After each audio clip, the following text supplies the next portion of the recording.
हाय प्यारे भाइयों, कैसे हो आप सभी लोग। चलो आज फिर से हम लोग आ गए हैं। जो सीरीज हम स्टार्ट किए थे ज्योमेट्री में क्वाड्रिलेटरल का, उसमें वर्ग हम लोग कवर कर लिए हैं। और अब जो वर्ग हुआ है वो दो पार्ट में आपके इसी चैनल पे हैं।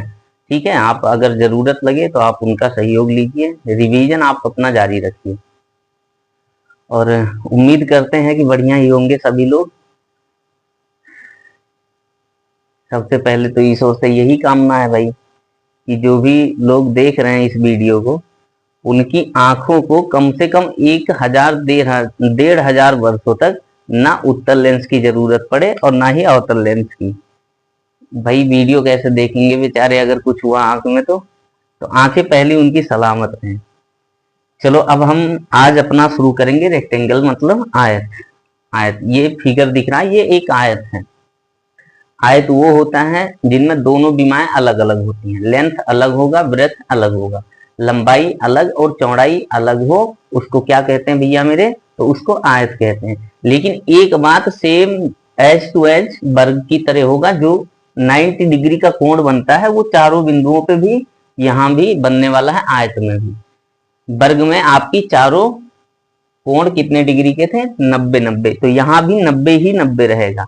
लेकिन कुछ चीजें जो वर्ग में थी उससे इसमें अलग होंगी, उससे काफी अलग होंगी, क्योंकि उसमें चारों भुजाएं समान थे, बराबर थे, इसमें बराबर नहीं। आ जाओ भाई। तो देखा जाए, जब हम बहुत छोटे छोटे थे, क्लास 3, 4, 5 में, तो हम लोगों ने सीखा था कि हम लोगों को पढ़ाया जाता था एरिया क्या होता है और परिमाप क्या होता है। वर्ग में दो ही बातें सीखते थे, एक एरिया एक परिमाप। लेकिन अब आज आपकी लेवल को देखते हुए बहुत काफी सारी चीजें बदली जा चुकी हैं। तो उसके आगे भी बहुत सारी चीजें हैं, या आपको जो रटवाया जा रहा था कि L इंटू वी इसका एरिया होता है, 4A इसका परिमाप होता है, 2 इंटू एल प्लस बी इसका परिमाप होता है, तो वो होता क्यों है, इसमें उस बात को भी सीखा जाएगा। तो चलो देखा जाए भाई। पहली बात अगर हम कर ले तो इसके परिमाप की ही बात करेंगे कि परिमाप क्या है। तो परिमाप चलो देखा जाए भाई। परिमाप, परिमाप मीन्स अंग्रेजी में कहेंगे भैया पेरीमीटर। पेरीमीटर, ये पेरीमीटर को परिमाप कहा जाता है। चलो भाई, अगर परिमाप के बारे में कहा जाए तो जो बाहरी माप लिया जाता है किसी भी चीज के, बाहरी माप, उसको परिमाप कहा जाता है। तो परिमाप से आपको ये लगा होगा कि बाहर बाहर से नापा जाए भाई इसको। तो हम कहेंगे कोई बिंदु, एक सटीक बिंदु लिया जाए ताकि नापने में आसानी रहे, तो हम कहेंगे ए से बी तक हम जाएंगे। चलो भाई, ए से बी तक की दूरी गए तो एल दूरी गए, ठीक है। फिर बी से सी तक की दूरी गए तो बी दूरी गए, ठीक है भैया। फिर सी से डी तक की दूरी गए तो फिर से एल दूरी गए। फिर डी से ए तक की दूरी गए तो फिर बी दूरी गए। इसका मतलब 2 बार एल दूरी कवर किया गया और 2 बार बी दूरी कवर किया गया। आइए देखें भैया इसको। अगर हमने कहा है कि एक बिंदु से आपको चलना है और उसी बिंदु पे वापस फिर आ जाना है, तब ये परिमाप होगा, पूरा माप लिया जाएगा, संपूर्ण दूरी। तो आप कहेंगे एक बार आप एल चले थे, ठीक है, फिर आप बी चले थे, ये बी चले थे, ठीक है भैया, फिर इसके बाद एल चले थे, फिर इसके बाद आप बी चले थे, तो इतनी दूरी आप कवर किए तब जाके आयत के चारों किनारों पे चल पाए। तो आप कहेंगे इसका मान कितना आएगा, तो एक यल यहाँ है, एक यल यहाँ है, तो भैया सीधा सा बात, जैसे छोटे बच्चे 2 एल होगा।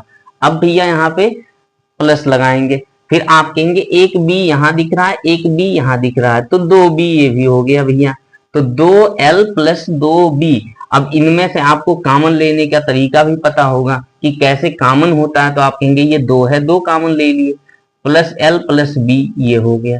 तो ये आपका क्या बन गया भैया, ये आपका परिमाप बन गया। परिमाप 2 इंटू एल प्लस बी होता है।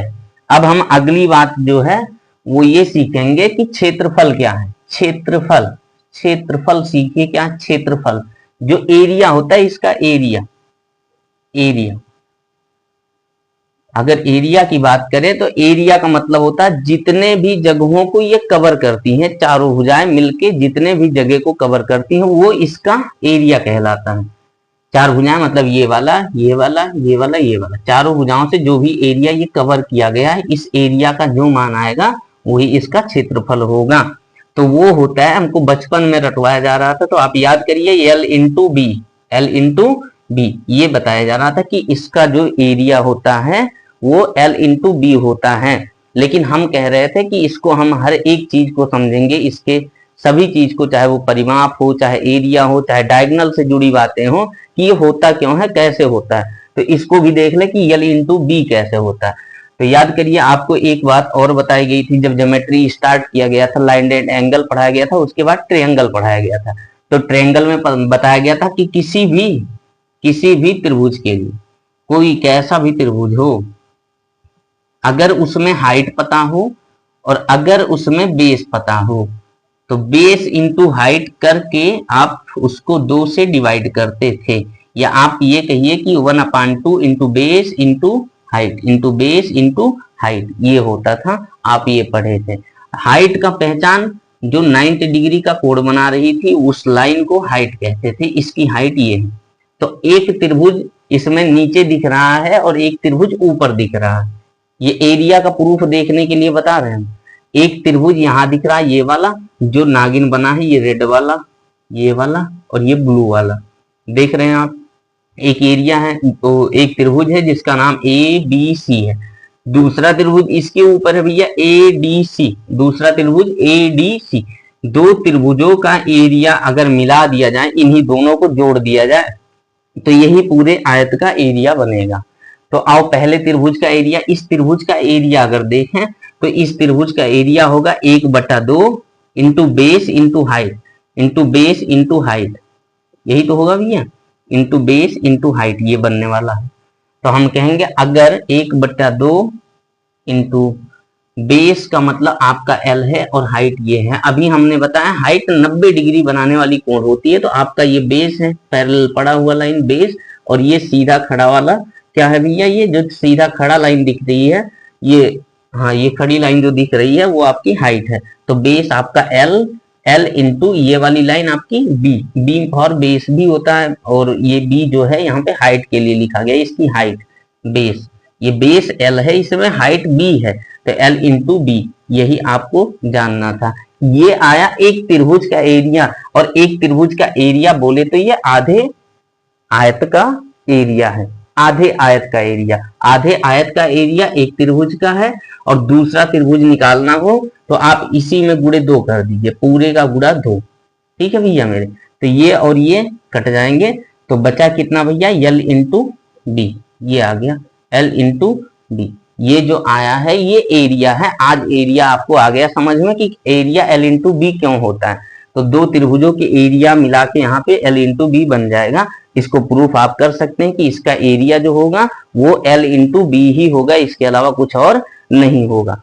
चलो भाई, अब जो नेक्स्ट कॉन्सेप्ट है उसको हम सीखेंगे कि क्या है इसमें। आ जाओ, इसको हटा दे रहे हैं जो भी है एक्स्ट्रा चीजें इसमें। तो ये एरिया है। अब भैया अगर एरिया आपको आज नहीं समझ में आया है, तो पहली बात तो आप उम्मीद करना छोड़ दीजिए, और 2-4 नौकरियां जो जीवन में मिलती हैं लोगों को, जैसे लेखपाल हुआ, पटवारी हुआ, इन सब का ख्वाब देखना छोड़ दे वो। भाई जब उसको एरिया निकालना नहीं आएगा, परिमाप बताना नहीं आएगा, मान लो किसी का खेत नापने चला गया वो, फिर क्या होने वाला उसके साथ। एरिया 2000 स्क्वायर फीट होगा और निकाल के चला आएगा 4000 फीट, फिर बहुत बड़ी समस्या आने वाली है भाई। पड़ोसी का खेत भी मिला लेगा उसी में, है ना। तो अगर जानना है तो जानना है भाई, छोड़ नहीं सकते इसको, जानना तो पड़ेगा ही कि कैसे हो रहा है। अदरवाइज अपने सपने को छोड़ दो, वो आपसे होगा नहीं, है ना। तो उम्मीद करते हैं आप ध्यान देंगे। जब क्लास 9th में बच्चों को पढ़ाया जाता तब तो वो ध्यान नहीं देते हैं भाई कि हाँ कहाँ से क्या हो रहा है।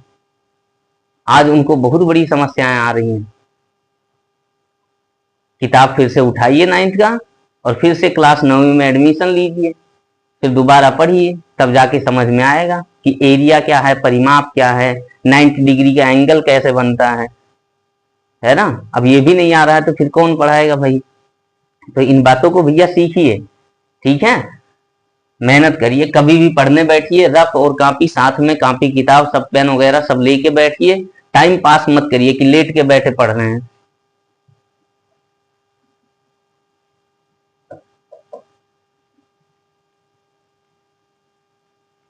तो तो भाई एरिया हो गया और परिमाप हो गया। आज हम लोग एरिया और परिमाप सीखे। अब हम अगला कॉन्सेप्ट जो है वो ये सीखने वाले हैं कि डायगोनल, इसका डायगोनल कैसे निकाला जाए, इसका विकर्ण कैसे निकाला जाए। डायगोनल में विकर्ण, ये जो विकर्ण है, विकर्ण को कैसे निकाला जाए।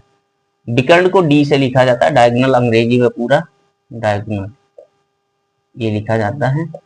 अगर विकर्ण निकालना हो तो विकर्ण इसका होता है under root L square plus B square, under root L square plus B square, under root L square plus B square इसका विकर्ण होता है। अब भैया आप कहेंगे कि ये विकर्ण कैसे होता है, क्या इसको ऐसे रट लिया जाए या समझ लिया जाए कि कहां से आया है। तो चलो आओ उसको समझ भी लिया जाए कहां से आता है। भाई आपकी सारी मनोकामनाएं पूरी होंगी, चिंता का कोई विषय, व्यक्ति, वस्तु, स्थान कुछ भी नहीं है। आओ चलो देखा जाए। भाई अगर हमने कहा कि इस त्रिभुज में आप देखेंगे, चाहे नीचे वाला त्रिभुज देखिए चाहे ये ऊपर वाला बना, दोनों बातें सेम है, क्योंकि यह भी वही है, दूसरा ये भी वही है। ये सिमेट्रिक फिगर होता है। सिमेट्री आप क्लास 5 में कभी भी इंग्लिश मीडियम में पढ़े होंगे तो उसमें सिमेट्री लास्ट में दिया रहता था।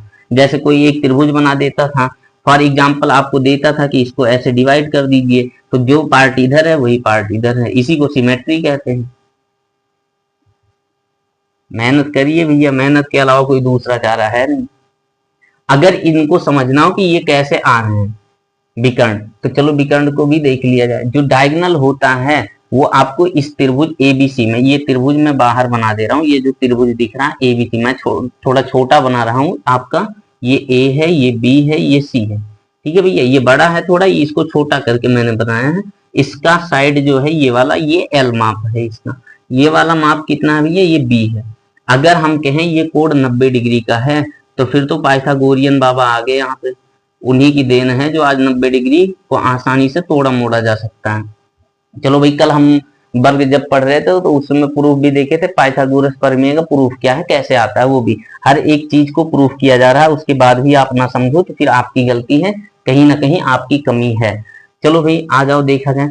अगर हम कहें जो पाइथागोरस प्रमेय पढ़े थे वो पढ़े थे कि कर्ण का स्क्वायर, कर्ण का स्क्वायर बराबर लंब का स्क्वायर प्लस आधार का स्क्वायर, यही पढ़े थे भैया।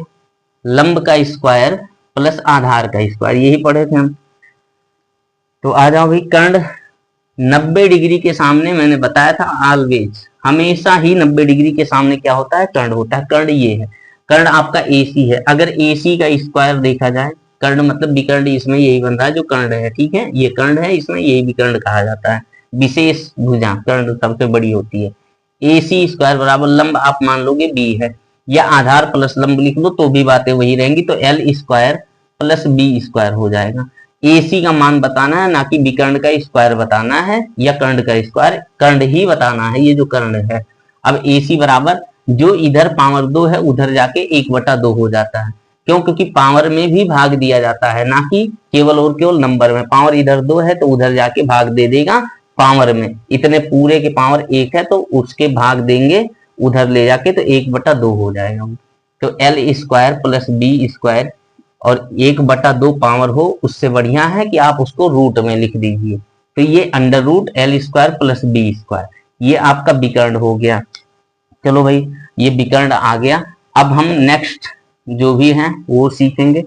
ये विकर्ण हो गया, 2 पॉइंट हो गए, एक दो 3 पॉइंट हुए, एक परिमाप हुआ, एक एरिया हुआ, एक विकर्ण हुआ। तो ये तीसरा पॉइंट था। कौन सा पॉइंट था भैया मेरे, ये तीसरा पॉइंट। जो चौथा पॉइंट है वो क्या है भैया, चौथा पॉइंट, चौथा पॉइंट ये है कि इसके जो विकर्ण होते हैं वो शीर्ष के कोण को 2 बराबर भागों में विभाजित नहीं करते हैं। ये आपका शीर्ष का कोण है, ये भी आपका शीर्ष का कोण है। 4 शीर्ष होते हैं, चारों शीर्ष पे 90-90 का कोण है।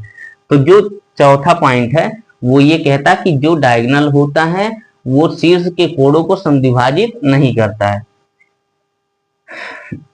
यानी लिख दिया जाए इसको तो डायगोनल, डायगोनल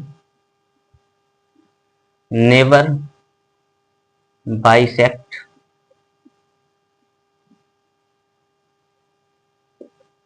वर्टेक्स एंगल। जो विकर्ण होगा वो शीर्ष के कोणों को समद्विभाजित नहीं करेगा। तो आओ चलो देखा जाए, क्या ऐसे कह देने से होगा या कुछ बेसिक समझ है, अंडरस्टैंडिंग कोई है उसके पीछे? आओ चलो देखा जाए। मैंने कहा आपको विकर्ण ये इसका है, और त्रिभुज जो दिख रहा है वो ए बी सी है। त्रिभुज ए बी सी में देखेंगे तो विकर्ण यही वाला है, डायगोनल ये वाला। आप इसी को एक त्रिभुज का कर्ण भी कहेंगे। तो ए बी सी एक त्रिभुज है। इसमें आप पाएंगे कि ये वाली साइड जो है ये एल है और ये वाली साइड आपकी बी है। मतलब एक साइड का माप एल सेंटीमीटर है, दूसरी साइड का माप बी सेंटीमीटर है। तो कहने का मतलब ये है, आशय ये है कि दोनों साइड का माप अलग अलग होगा, एक कम होगा एक ज्यादा होगा। अगर बराबर होते तो एल और एल ही तो होते, या बी और बी होते, यानी समान ये नहीं है। तो अलग होंगे किस तरह से, एक एल है एक बी है, इस तरह से भैया अलग दिखाया जा रहा है। अब हम कहेंगे, अगर आप बढ़िया से ज्योमेट्री कभी किसी जमाने में सन 76-72 में पढ़े होंगे तो आपको समझ में आया होगा कि जो साइड बड़ी होती थी, गुरुजी ने समझाया था ट्रिक बेस, जो साइड बड़ी होती है उसके सामने का कोण बड़ा होता है, जो साइड छोटी होती है उसके सामने का कोण छोटा होता है। तो हम कहेंगे जब इस साइड का माप अलग है तो ये कोण कुछ अलग आएगा, ये वाला ये कोण कुछ अलग आएगा, और ये साइड कुछ और है तो इसके सामने का कोण भी कुछ और होगा। क्योंकि अगर ये लाइनें सेम होती तो इनके सामने का कोण भी सेम होता। चलो भैया अब इसको देख लो, तो इसी से समझ लिया जाए। तो हम कहेंगे अगर ये लाइन आपका बी है और इसके सामने मान लो ये बीटा कोण बन रहा है, कौन सा कोण बन रहा है, बीटा। ये बीटा बना दिए भैया, बीटा कोण। और ये एल है, इसके सामने मान लो ये कोण बन रहा है अल्फा। ये अल्फा हो गया, ये बीटा हो गया। दो कोण आपके डिनोट कर दिए। दोनों साइड के माप अलग हैं तो दोनों कोण के माप भी अलग होंगे। जैसा कि एक अगर लाइन बना के अगर त्रिकोण का हम देखें तो थोड़ा सा समझ लीजिए, टाइम दे दीजिए और थोड़ा। ये कोई एक ऐसा त्रिभुज है जिसका हम माप नहीं बताएंगे आपको कि क्या है कितना है। और ये मान लो अगर 30 डिग्री के झुकाव पे है, 30 डिग्री पे, तो इस साइड का माप मान लो 10 सेंटीमीटर। अगर ये 30 डिग्री के झुकाव पर है दोनों भुजाएं, ये इनके और इनके बीच जो झुकाव है उसको कहा जाता है एंगल, ठीक है। तो ये 30 डिग्री है। अगर इसको कम करना चाहें या बड़ा करना चाहें तो साइड बढ़ जाएगी। यानी इस साइड, ये जो साइड है इसको यहां से कर दें और इस साइड को यहां से कर दें। यानी ये साइड जो अभी इतना लग रहा था अब इतना लगने लगेगा, ये साइड बढ़ जाएगा। यानी कोण बढ़ेगा तो एंगल, वो कोण बढ़ेगा तो साइड बढ़ जाएगी, और कोण और ये खत्म कर दिया जाए, खत्म, तो ये साइड भी और खत्म हो जाएगी, ठीक है भैया। तो एंगल घटाया जाएगा तो साइड ऑटोमेटिक घटेगी, एंगल बढ़ाया जाएगा तो साइड बढ़ेगी। बस इतनी सी बात थी। उसी पे ये चल रहा है कि अगर ये साइड छोटी है तो इसके सामने का कोण छोटा होगा, ये साइड बड़ा है तो इसके सामने साइड कोण बड़ा होगा। यानी दोनों कोण के अलग होने से केवल और केवल मतलब है कि सेम नहीं होंगे, ये बात है।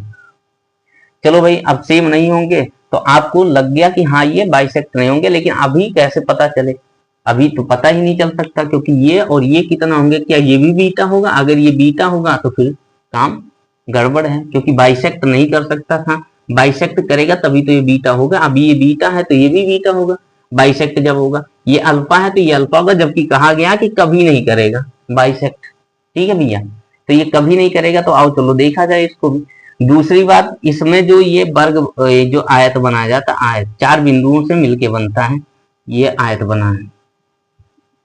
अब भाई इसको मैं बहुत आसान वे में, वैसे कई तरीके से बताया जा सकता है इस बात को। आप सिमिलरिटी एंड कॉन्ग्रुएंसी का यूज करके कॉन्ग्रुएंट करके भी बता सकते हैं, ठीक है। इसमें अभी आपने पाया बी के सामने बीटा है, तो इसमें भी बी के सामने बीटा होगा। सबसे आसान तरीका तो यही है, लेकिन वो ना समझो तो चलो मैं दूसरे तरीके से बता दे रहा हूँ।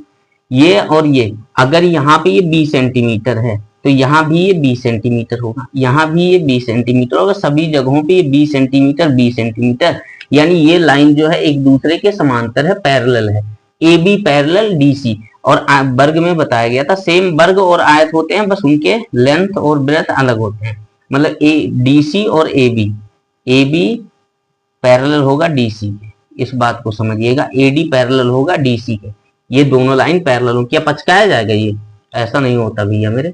ये शीर्ष ये शीर्ष ये लाइनें समांतर होंगी तो भाई आप याद करिए कि जब दो लाइनें समांतर होती थी और एक तिर्यक रेखा उसको कट कर रहा होता था, तो आपका ये जो जेड आकृति दिखता था ऐसे, ये वाला ऐसे, यहाँ जो कोण होता था वही कोण यहाँ होता था, इसी को एकांतर कोण कहते थे।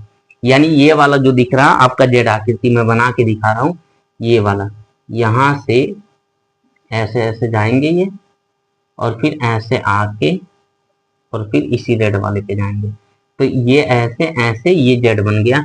यानी यहाँ वाला कोण इसके बराबर होगा, तो इसके बराबर, ये बीटा है तो ये भी बीटा होगा, और ये अल्फा है तो उल्टा करके देखेंगे तो इधर भी ये क्या मिलेगा भैया, अल्फा मिलेगा। ये आपके दोनों कोण आपस में बराबर नहीं है, ये बीटा है तो ये अल्फा है। अगर बराबर होते तो इसका मतलब ये बाइसेक्ट हो रहे होते। सेम इसी तरह ये भी है भैया, सेम इधर भी वही चीज होगी। जब आप बनाएंगे तो आप कहेंगे उसमें बी भुजा के सामने क्या था भैया, बीटा, तो इसमें भी बी भुजा के सामने बीटा होगा। क्या होगा भैया, बीटा होगा। आई बात समझ में। और इसमें यल के सामने ये वाला अल्फा होगा, ये वाला क्या होगा, अल्फा होगा। उल्टा या पैरेलल लाइन से प्रूफ करेंगे तो जाके ये क्या मिलेगा भैया, ये बीटा मिलेगा और ये अल्फा मिलेगा। ऐसे कोण इसके डिनोट किए जाएंगे भैया मेरे। तो चौथी बात जो समझ में आएगी, डायगोनल एक दूसरे के जो शीर्ष कोण हैं ये और ये, जो दोनों शीर्ष कोण है ये समद्विभाजित नहीं होंगे। चलो भाई, दूसरी जो पांचवी बात आ रही है वो ये आ रही है कि डायगोनल एक दूसरे को इक्विडिस्टेंस पे बाइसेक्ट करते हैं, मतलब बराबर दूरी पे कट करते हैं। चलो भाई, पांचवी बात, चलो, जो विकर्ण होंगे, विकर्ण एक दूसरे को बराबर कट करेंगे, ये बात इसमें हम कुछ लिख दें भाई। जो अल्फा है, alpha is not equal to beta, बस इतनी सी बात को लिख लीजिए इसमें। जो चौथा point, alpha is not equal to beta. विकर्ण जो होगा, विकर्ण डायगोनल एक दूसरे को बराबर कट करेंगे। तो चलो भाई, इसके लिए भी देखा जाए या उसके कोण के बारे में बता दिया जाए कि इसके जो डायगोनल होंगे वो 90 डिग्री पे कट नहीं करेंगे, या दोनों को एक साथ में समझ लीजिए कि डायगोनल जो होता है एक दूसरे को बराबर कट तो करेंगे लेकिन 90 डिग्री पे नहीं कट करेंगे।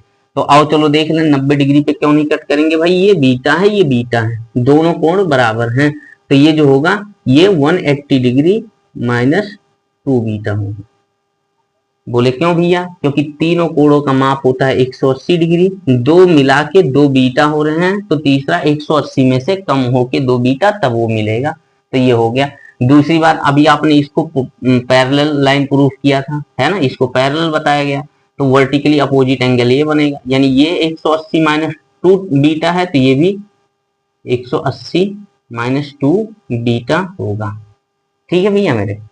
इधर सेम वही चीज है, ये अल्फा है, ये अल्फा है, तो इधर 180 डिग्री माइनस 2 अल्फा होगा। भाई 2 अल्फा है ये और 2 अल्फा ये है, खत्म हो जाएंगे, जुड़ के जोड़ोगे तो 180 प्रूफ होगा। तीनों का मान देख लो, प्रूफ कर लो। अल्फा प्लस ये वाला कोण कितना है, 180 डिग्री माइनस 2 अल्फा, एक और एक ये 2 अल्फा मिलके 2 अल्फा घट गया तो बचा कितना, 180 डिग्री। ये है भैया मेरे। तो ये तीनों कोण मिला के 180 डिग्री के बनेंगे। अब प्रूफ ये करना है कि विकर्ण एक दूसरे को बराबर कट करेंगे, एक दूसरे को कट करते हैं बराबर दूरी पे, या आपस में भी बराबर हो जाते हैं। और चलो देख लो भाई, हमने कहा जो एक त्रिभुज दिख रहा है, त्रिभुज ए, मान लो ये ओ बिंदु पे कट किया, तो जो त्रिभुज दिख रहा है ए ओ बी, और एक त्रिभुज आपको मिल रहा होगा उल्टा, देखिए डी ओ सी या सी ओ डी में, इनमें आप पा रहे हैं कि एक कोण बीटा, इसमें दूसरे वाले में भी एक कोण बीटा, इसमें भी एक और कोण बीटा, और इसमें भी एक और कोण बीटा। आई बात समझ में। इसमें भी 180 माइनस 2 बीटा, इसमें भी 180 माइनस 2 बीटा, यानी तीनों कोण एक दूसरे के बराबर हो गए कि नहीं हो गए। इस त्रिभुज के तीनों कोण इस त्रिभुज के तीनों कोण के बराबर हैं। आई बात समझ में। हाँ, ये तीनों कोण बराबर हैं भाई। जब ये तीनों कोण बराबर हैं तो तीनों भुजाएं भी बराबर होंगी, और नहीं होंगी तो एक दिया है उसको देख लीजिए भाई, ए बी बराबर एल है, तो DC बराबर भी कितना होगा, L ही होगा। यहां दिख रहा है और लिखा भी है, ये लंबाई है, यह भी आयत की लंबाई है। 180 माइनस 2 बीटा के सामने L है, 180 माइनस 2 बीटा के सामने L है, दोनों जगहों पे वही है। तो अब तो आप भाई पूरी तरह से फंस गए, क्या लगाने पे, ए नहीं AAS, ये आप कांग्रुएंसी का एक क्राइटेरिया है। अगर ये लग जा रहा है तो उसके सभी संगत भाग बराबर होंगे, चाहे वो भुजा हो, चाहे वो पेरीमीटर हो, चाहे एरिया हो, विकर्ण हो, सभी आपस में बराबर होंगे। तो ये नियम आपको मिल जाएगा। हम बोले कैसे मिलेगा भैया, तो हमने कहा ये वाला कोण जो मिला इसमें 180 माइनस 2 बीटा, और इसमें भी मिला 180 माइनस 2 बीटा, ठीक है भैया मेरे, इसमें वही कोण और इसमें भी वही कोण। अब एक कोण और इसमें बीटा और एक कोण इसमें और बीटा, ये दोनों आपस में बराबर, और एक साइड भी मिल गया, मतलब एंगल एंगल एंगल और ये साइड, इसमें एंगल एंगल और ये साइड, यानी ये दोनों एक दूसरे के क्या है भैया, ये कांग्रुएंट है, ये कांग्रुएंट है। तो इनके सभी संगत भाग बराबर होंगे। संगत भाग का मतलब जैसे बीटा के सामने ये वाला और इस बीटा के सामने ये वाला आपस में बराबर होगा। भाई बीटा बीटा सेम है, चाहे ये बीटा पकड़ो चाहे ये बीटा, और ये बीटा पकड़ेंगे तो ये वाला बराबर, ये बीटा पकड़े ये वाला, यानी सभी एक दूसरे के बराबर होंगे। भाई इस वाले में अगर आप देख रहे हो बीटा, तो बीटा के सामने क्या है, ये BO है, बीटा के सामने क्या है भैया, BO है, ठीक है, इस वाले AOB में। अगले में जो मिल रहा है बीटा के सामने, तो बीटा के सामने क्या मिल रहा है, DO या OD, DO या OD बराबर। इसी तरह भैया ये और ये कांग्रुएंट हैं, इसी तरह ये भी होंगे, क्योंकि इधर भी क्या कोण बन रहा है 180 माइनस 2 अल्फा, ये दोनों अल्फा घटेगा 180 में से, तब ये कोण निकलेगा। तो ये वाला भी कोण जो आएगा, जो त्रिभुज बन रहा है, ये भी एक दूसरे के कांग्रुएंट है, सेम उसी तरह से जिस तरह से ये है।